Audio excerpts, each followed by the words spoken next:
இந்த வீடியோல அம்மன் பாவாடை எப்படி தைக்கிறதுன்னு பார்க்கலாம். ஸோ இன்கேஸ் பார்டர் அட்டாச் பண்ணுறோம் அப்படின்னா இந்த பாவாடையோட ராங் சைடில் இந்த பார்டரோட ரைட் சைடை வச்சு ஒரு இடத்துல ஜாயின் பண்ணிக்கலாம். இந்த மாதிரி பார்டரை அட்டாச் பண்ணிவிட்டு இந்த லென்த்தையும் நம்ம பாவாடையோட லென்த்தை இன்க்ரீஸ் பண்ணுறதுக்கும் நம்ம யூஸ் பண்ணிக்கலாம். இல்லை எனக்கு லென்த் அதிகமாக வேண்டான்னா இது அப்படியே நல்ல பக்கத்தில் ஃபோல்ட் பண்ணி மடித்து தைச்சிக்கலாம். இப்போ நான் வந்து இந்த பார்டரை அட்டாச் பண்ணிவிட்டு இதை நல்ல பக்கத்தில் ஃபோல்ட் பண்ணி இந்த மாதிரி மடித்து தைக்க போகிறேன். பிகாஸ் எனக்கு லென்த் அதிகம் பண்ண வேண்டிய அவசியம் இல்லை. ஸோ இதை மேல் பக்கம் அப்படியே ஜாயின் பண்ணிக்கிறேன். நெக்ஸ்ட்டு பாவாடையோட ரெண்டு பக்கத்துலையும் டபுள் ஃபோல்ட் பண்ணி மடித்து தைச்சிக்கிறேன். நம்மக்கிட்ட இருக்க நல்ல ப்ளவுஸ் பீட், புது ப்ளவுஸ் பீட் எல்லாம் கூட நம்ம இந்த மாதிரி கன்வெர்ட் பண்ணி நம்மளும் கோயிலுக்கு ஆஃபர் பண்ணலாம், இல்லை அதை சேல்ஸும் பண்ணலாம். இப்போ பாவாடையோட மேல் பக்கத்தில் சின்ன சின்ன ப்ளீட்ஸ் வச்சு தைச்சிக்கலாம். கரெக்டாக மேலே ஒரு 1/2 இன்ச் விட்டுட்டு இந்த ப்ளீட்ஸ் வச்சுக்கலாம்.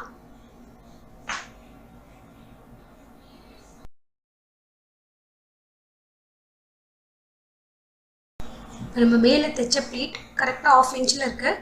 அது அப்படியே நல்ல பக்கத்தில் இந்த மாதிரி ஃபோல்ட் பண்ணி மேலே தையல் போட்டுக்கலாம்.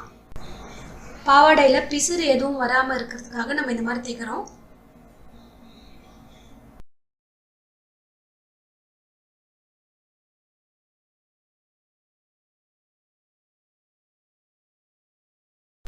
நெக்ஸ்ட்டு ஆஃப் சாரி பார்ட்டுக்கு ஒரு லென்த்தி பீஸ் எடுத்துகிட்டு 3 பக்கமும் டபுள் ஃபோல்ட் பண்ணி மடித்து தைச்சிருக்கேன். ஒரு பக்கத்தில் மட்டும் தைக்காமல் இருக்குது.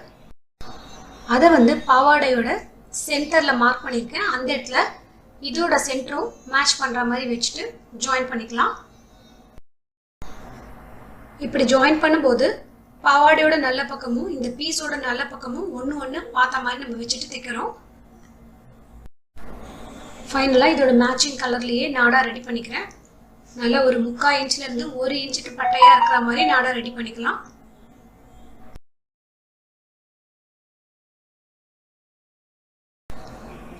தென் இதை வந்து இந்த பக்கம் ஒரு 5-6 இன்ச்சு விட்டுட்டு மேலே அப்படியே ஜாயின் பண்ணிக்கலாம்.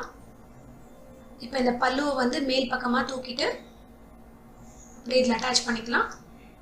இந்த மாதிரி பாவாடைக்கெல்லாம் கரெக்டான அளவுன்னு ஒன்று மெஷர் பண்ணி சொல்ல முடியாது. நம்ம எந்த அம்மனுக்கு சாத்த போகிறோமோ அதுக்கேற்ற சைஸில், இல்லை நம்மக்கிட்ட என்ன கிளாத் இருக்கோ அதுக்கேற்ற மாதிரி நம்ம ரெடி பண்ணிக்கலாம்.